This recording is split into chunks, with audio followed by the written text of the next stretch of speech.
Xanax casts Ray of Frost but misses. Thorn rages and attacks with his great axe to hit, dealing extra force damage from his wild magic. An ogre in the watchtower misses Thorn with his crossbow bolt. Kelthier attacks a troll to hit twice with dueling blades. A troll attacks Kai to miss his bite attack and 2 claw attacks. Kelthier gets attacked by a troll as well and gets hit once by a claw attack. Spike casts Lightning Launcher to hit the troll and then throws his spear to stab the troll, then recalls it back.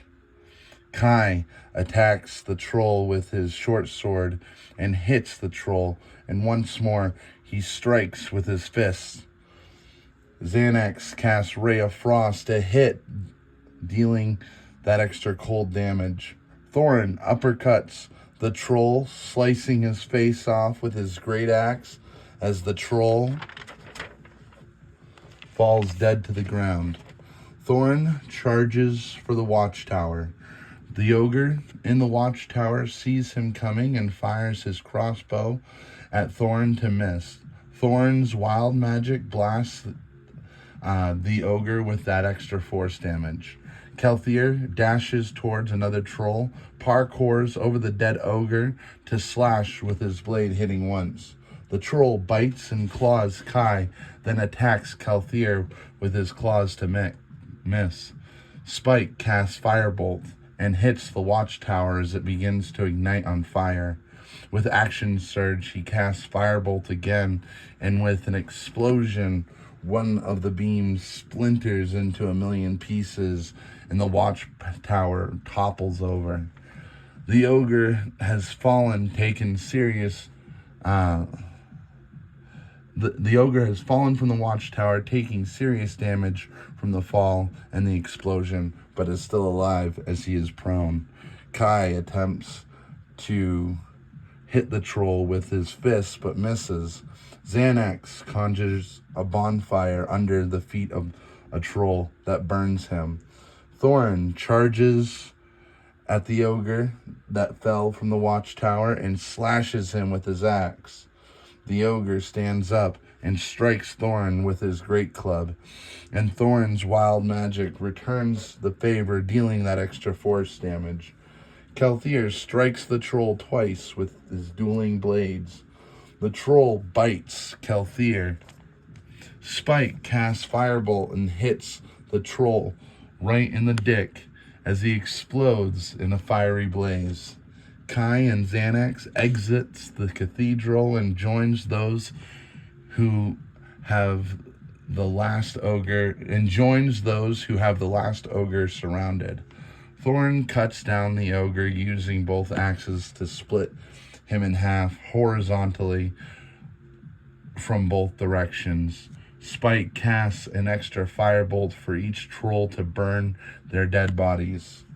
Spike accuses Hank, the orc, who led you here at the Shrine of Savros. Spike accuses him about lying about the gold. Hank panics and tells you that it must be here. Spike punches him in the face and proceeds to lob off his testicles, and Hank bleeds out and falls unconscious. With magical awareness, Thorin sees an aura of divination magic radiate from the shrine. Kai heals Hank with Hand of Healing. Spike gives the dismembered dick and balls to the altar, but once he touches the altar, his vision soars to Icefire Peak. Thorin also touches the altar, and they both see Icefire Peak, where deep inside is a white dragon that sits atop a large mound of treasure, clutching a purple egg. Kai searches the cathedral and discovers among the acolytes' belongings is a mace decorated in topaz gems. Something corny takes their long rest in the cathedral. Darkness, Kai's pet, continues to urge Kai's attention to the bell. Kai gathers the party to the bell, and Kelthier and Thorin train in the art of dual wielding. Spike also trains to be more effective in combat. Kai meditates with darkness. Xanax plays with ham sandwich and then studies her spell book. Kai trains in his martial arts. Something corny then awakens to the crisp autumn morning. They load the bell into Vincent's cart, and they proceed down the Triboar Trail back to Phandalin. Before they leave, Hank awakens to Spike dangling his genitals in his face. Something corny tells Hank to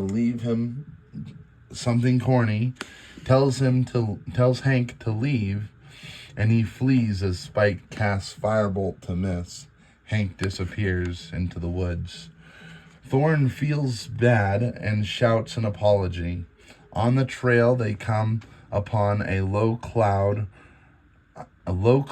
with a rainbow that touches down to the ground.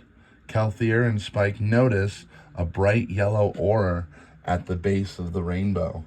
Darkness pulls Kai in that direction, and something corny approaches to find a chest filled with gold, open with nobody in sight. Thorin casts Detect Magic and notices the rainbow gives an aura of illusion magic. Kai notices the tiniest giggle coming from a nearby tree. Spike casts Firebolt at the tree, but the recent rain causes it to fail to ignite. Kai searches the other side of the tree and sees dancing lights glow from the tree branches. Thorin throws a stone at the chest, and nothing significant happens except the stone bounces off the gold coins. Kai uses better judgment to leave the dancing lights in the tree alone. Spike casts Firebolt against the tree, and a branch falls to almost hit Kai. Thorin gets the feeling that they may be getting punked. Kelthier notices nobody is nearby, but hears a twig snapping in the woods, and he goes to investigate, but notices nothing.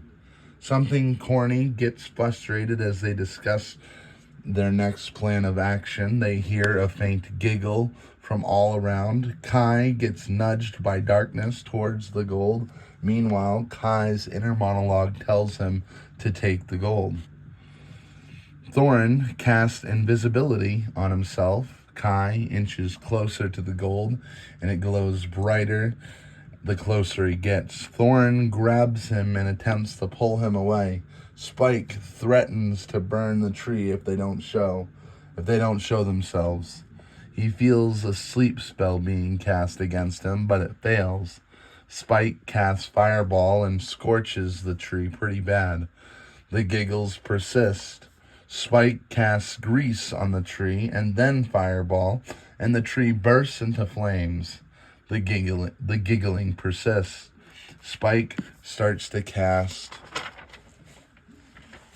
Grease on the treasure, but Thorin grapples him before he can. Spike readies a headbutt. Thorin rages and shoves Spike 5 feet towards the group and yells at him to stand down. Spike casts Thunderwave, which hits Thorin and Kai. Kelthier grabs a handful of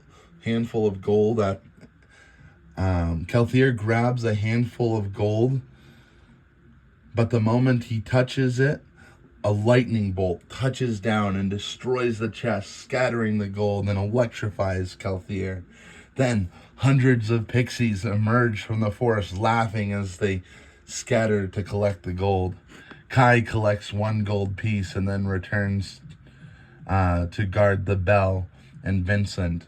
Kelthier and Thorin hold their turn. Spike challenges the pixies to a game and scatters his own 25 gold pieces with the rest of the gold.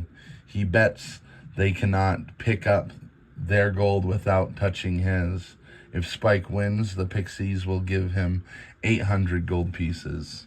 Spike had casted alarm on the gold that he threw, and try as they might, they lost and gracefully give him the chest with 800 gold pieces.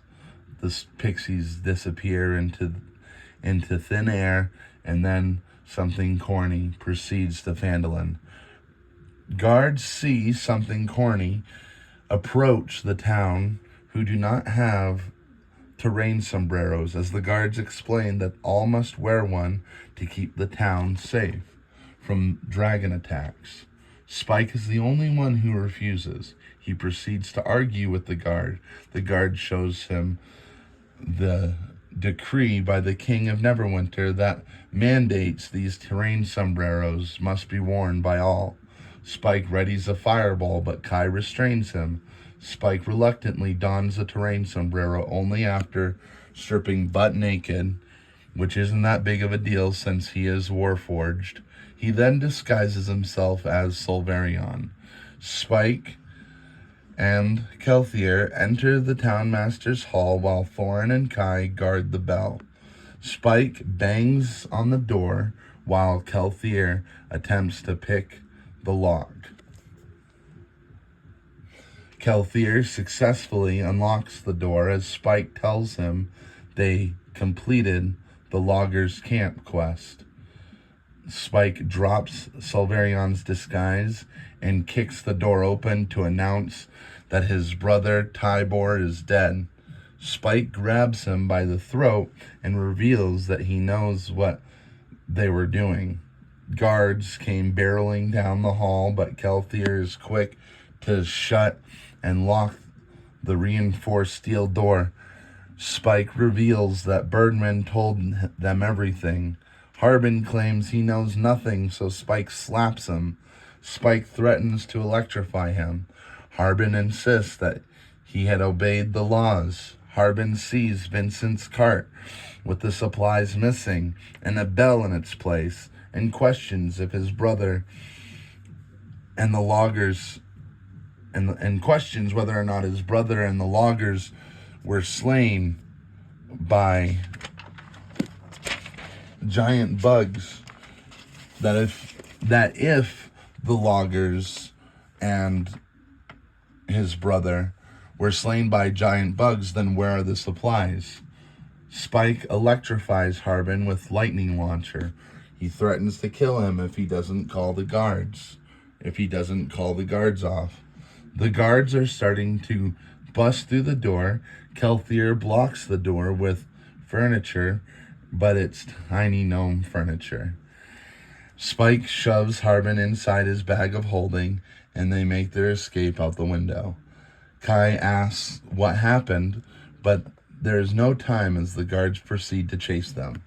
Thorin turns invisible, and once he finds a crowd of people, he drops invisibility and casts disguise self to disguise himself as a townsfolk.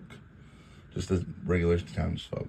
Kai, Spike, and Kelthier dash through the alleyways to escape the guards, and Thorin finds some bales of hay and covers the bell in the cart and rides away with Vincent. Spike demands that he write a written confession, but Harbin truly believes that he did nothing wrong. Spike then reveals that Birdman probably killed Tybor because the markings on him wasn't consistent with the others attacked by the Yonkegs. Spike promises to let him go and cooperate if Harbin forgives this misunderstanding, and if possible, Spike promises to resurrect Tybor and kill Birdman. Spike tries to put Harbin back in the bag, but Kai is frustrated with Spike and grabs Harbin away from Spike and tells him that nobody is killing Birdman. Spike tries to compromise by suggesting that they arrest him instead. Kai still doesn't agree. Kai frees Harbin Wester and apologizes for Spike's malfunctioning.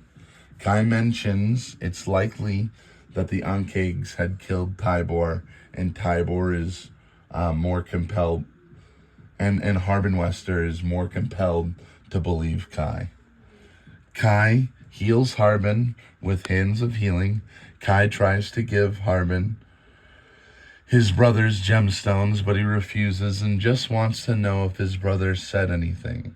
Kai mentioned that he was cold upon arrival. Harbin thanks you and promises to pay you for the loggers' camp and promises to drop the assault and kidnapping charges, but henceforth something corny is exiled from Phandalin. You must leave in the morning, he says. They spend their last night in Phandalin at the Stonehill Inn, arguing with Spike about the events that transpired and planning their next move. An older human male with obsidian skin and gray hair comes from the bar with a mug of ale, surprised to see something corny sitting at his table, and he introduces himself as Don John Raskin. He mentions that he served the quartermaster on the SS Final Frontier, and now he is working as a foreman whose next job is at the Mountain Toe Gold Mine. Spike reveals they have been kicked out of town when Don John mentions a job that he had posted on the job board. For a moment, he considered hiring them, but given the recent news, he's not too sure. Still intrigued to hear their story, he orders them a round of ale and some lamp oil for Spike. Kai can hear Tolbin and Chef arguing about how Chef wants to expand his menu and offer more complicated entrees, but Tolbin is just fine serving cheap bar food. Chef complains about the scarcity of cheese in their inventory, and in code, they mention that someone might be stealing it. Kai asks about the missing cheese, but Tolbin doesn't want to worry his customers and tries to brush it off. Kai persists and gets him to open up, and he asks for a future favor in return if he could deliver them more cheese. He mentions that his nephew, Big Al, owns Butter Skull Ranch up north, and it would mean a lot to him if he checks on him while he picks up that cheese. Back at the table with Don John, he thinks these terrain sombreros and the rumors of a white dragon are folly, and it's even more ridiculous that anyone would think he would need an escort to the Mountain Toe Gold Mine anyways.